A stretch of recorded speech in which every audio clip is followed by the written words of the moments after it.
High views, ఇది big breaking news లాంటిది. ఎందుకంటే కలకత్తా వైద్యులు, మమతా బెనర్జీ, కలకత్తా పోలీసులు అంతా కలగలిపి చనిపోయినటువంటి డాక్టర్ ఆమెకు న్యాయం తర్వాత చేయడం తర్వాత సంగతి, ఆమె ఆత్మశాంతి చేకూడడం తర్వాత సంగతి. ఆల్రెడీ హైకోర్టు దాకా సిబిఐ వాళ్ళు అడగాల్సిన అడుగున్నారు. దానికి సంబంధించి అనుమతి కూడా వచ్చింది. తర్వాత ఎక్స్ప్లెయిన్ చేస్తాను. రేపు సుప్రీంకోర్టులో విచారణ ఉంది. ఇన్ని జరుగుతున్న మూమెంట్లో కూడా అగైన్ మరలా పోస్ట్ మార్టం పూర్తి నివేదిక ఇది అంటూ వైద్యులు ఏం చెప్పారు తెలుసా? ఆమె బాడీలో 150 ml ఏదైతే స్పెర్మ్ దొరికిందని బయట మొత్తం చెప్తారు, అదంతా అబద్ధం. ఆమె బాడీ లోపల స్పెర్మ్ దొరికిన మాట నిజం, ఆమె మీద అత్యాచారం జరిగిన మాట నిజం. సో ల్యాబ్కి పంపాం, రిపోర్ట్స్ ఇంకా రాలా. అది అసలు ఎవరిది అన్న వేలో ఆమె ఒంటి మీద మొత్తం 11 చోట్ల గాయాలున్నాయి. అక్కడ ఈ మీద కాకుండా ఇంకెవరైనా దొరికినాయి అంటే అది ఎవరిదంటే తెలియకుండా డిఎన్ఏ శాంపిల్స్ కోసం పంపాం. రిపోర్ట్ ఇంకా రాలా. సంజయ్ రాయ్ అన్నాడు ఆల్రెడీ ఆసుపత్రి పోలీసులు అదుపులోనే ఉన్నాడు. ఇక ఆమె చనిపోయింది ఎలా ఏంటి అన్నప్పుడు ఊపిరి ఆడకుండా గొంతు బిసుకు చంపారు. ఆ సమయంలో బ్రీతింగ్ ప్రాబ్లం వచ్చి ఊపిరి ఆడక లోపల లంగ్స్ రిలేటెడ్ ప్రాబ్లం రేజ్ అయ్యి బాడీలో బ్లడ్ రక్తం గడ్డ కట్టి అలా చనిపోయింది. బాడీలో ఎముకలు విరగల అని చెబుతూ అసలు ఎంత ఘోరంగా ఈరోజు పోస్ట్ రిపోర్ట్ వాళ్ళు చెప్పిన డాక్టర్స్ చెప్పారంటే ఆమె ఒంటి మీద అధిక మొత్తంలో తెల్లటి జిగురు లేని పదార్థం దొరికిన మాట నిజం, కానీ అది వీర్యం కాదు. అంటే మైనేజా?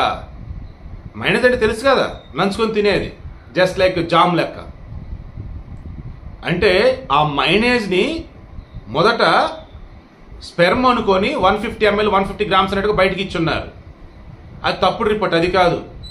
ఆమె ఇంటర్నల్ ఆర్గాన్స్లో దొరికిన స్పెర్మ్ ఏదైతే ఉందో అది దాని క్వాంటిటీ ఎంత ఏంటో మేము చెప్పలేదు.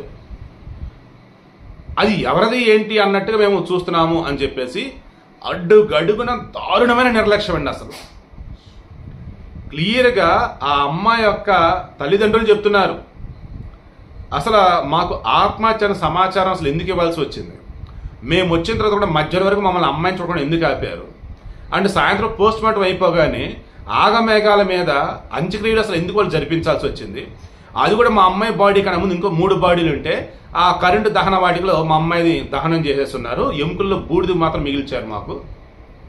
అడుగడుగున అక్కడ అనుమానం ఉందా మాకు అడుగు.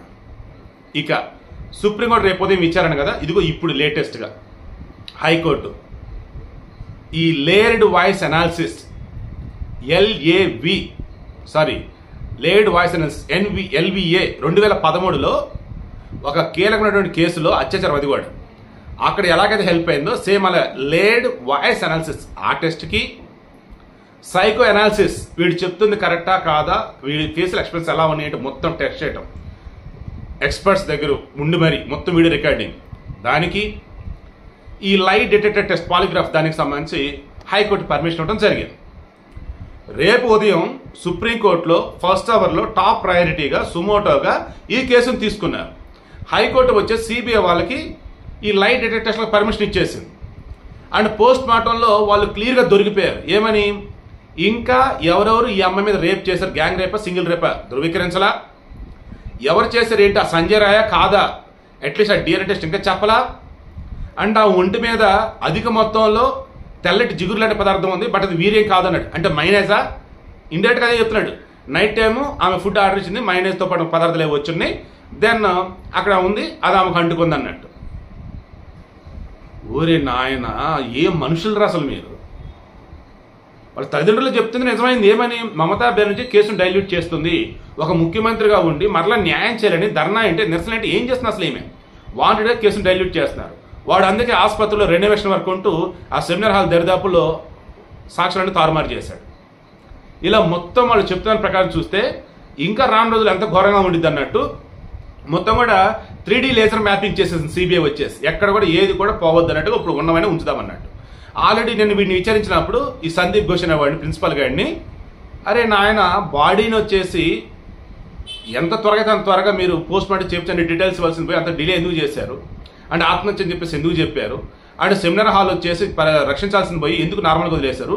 బయట వాళ్ళు ఎవరు వచ్చి ధర్నా అక్కడ నిరసన ఎందుకు తయారు మొత్తం ఎందుకు పడగొట్టాల్సి వచ్చింది ఏంటి? వాళ్ళకి మొత్తం చెప్పుకుంటూ పోయి అడుగుతా పోతా ఉంటే అడ్డు గడుగున ఈ సందీప్ భూషణ్ తప్పులు తెలుస్తా. వీటి సంబంధించి సెపరేట్గా నేను ఇవ్వాలి. ఆ కాలేజీని కాలాపార్ అంటే కందకం అన్నట్టు వీడు ఎలా తయారు చేశాడు, మెడికల్ కాలేజీని వ్యభిచార గృహం అన్నట్టు వీడు ఎలా తయారు చేశాడు, వీడు వెనక అసలు ఎవరున్నారు ఏంటి, నేను సెపరేట్ వీడియో వేస్తాను. ఈ video main intention high court permission ఇచ్చింది. సుప్రీంకోర్టు రేపు ఉదయం టాప్ ప్రయారిటీలో కేసు విచారణ. ఈ అగైన్ పోస్ట్ మార్టం వచ్చేసి తప్పులు కనిపిస్తా ఉన్నాయి. అన్నింటికి సంబంధించి మమతా బెనర్జీని మనిషి నుండి ఎవడో క్షమించడు.